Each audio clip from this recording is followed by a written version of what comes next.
Welcome back to the Sports Source. This segment brought to you by Madisonville Marine.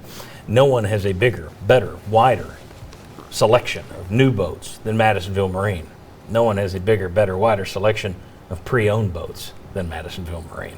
They will take care of you, and all their pre-owned boats are all warranty backed. Joe Special and his team down there have been doing it for 45 years. My guess is they'll be doing it for 45 more.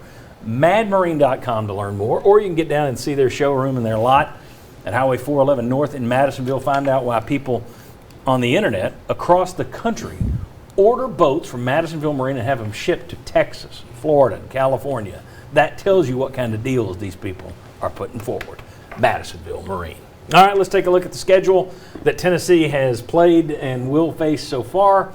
Bowling Green lost to Kent State yesterday. Pittsburgh, who beat the Vols, they beat Georgia Tech pretty handily. Tennessee Tech got a win yesterday over the FCS team that Missouri beat. So your FCS victim beat Missouri's FCS victim.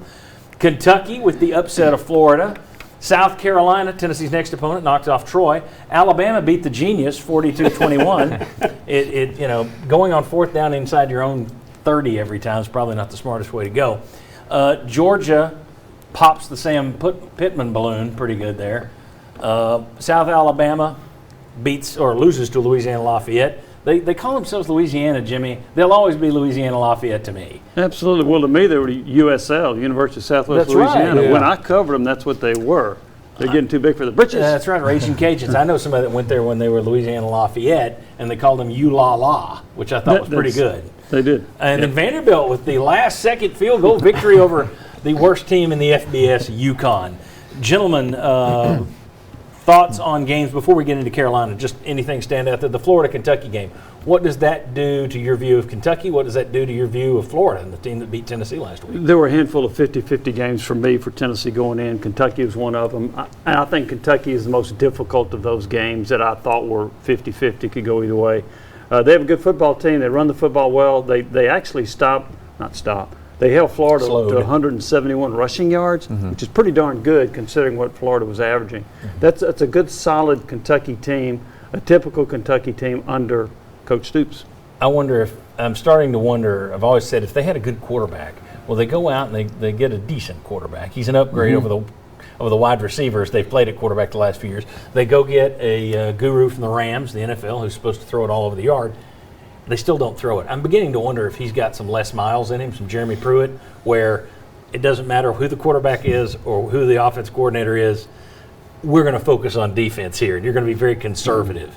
So that's why when you look at, they played a close game with South Carolina. They played a close game with Missouri. I wonder if that's just Stoops' defensive guy, and they're going to play close games with everybody. This team, what I'm saying is this team may be better than those scores show. Just by the style of play. Well, I think it is the style of play. They're good at the line of scrimmage. Their offensive line, defensive lines are both good. And they had a high-profile quarterback they signed a few years ago who transferred. Yeah, probably because he couldn't fit into the system. And the blocked field goal was huge in that game, right? And then Florida gets it down near the goal line and had, I think it was 9 false starts in the game. And they had another one this morning. So. Yeah, had another one. And yet Dan Mullen said the crowd wasn't a factor. And I thought it was really impressive road wins. Mississippi State getting one, Auburn getting one. Those are tough places to win, to go on the road where they won. You think the heat's rising on Jimbo Fisher, Texas A&M? Yes. And he just got a raise. South Carolina, they're really not great at anything. They have forced 13 turnovers on defense this year, though. Yes. On route to their 3-2 start, 13 turnovers. They have wins over Eastern Illinois, East Carolina by a field goal, and Troy. Losses to Georgia 40-13 and Kentucky 16-10. Going into yesterday's action, they were 13th in the SEC in scoring offense, 11th in rushing defense, 11th in rushing offense, 13th in passing offense, 13th in total offense. There's nothing they hang their hat on. If you're Tennessee, the big concern is, do you shoot yourself in the foot? And those turnovers. Yep. Them forcing 13 turnovers is the one thing I would be focused on. Yeah, John, one stat that stood out to me, in 5 games, I think they have 1 rushing touchdown, yet the defense has scored 3 touchdowns. So it's one of those, almost like playing Florida, you can't let the other team's defense beat you.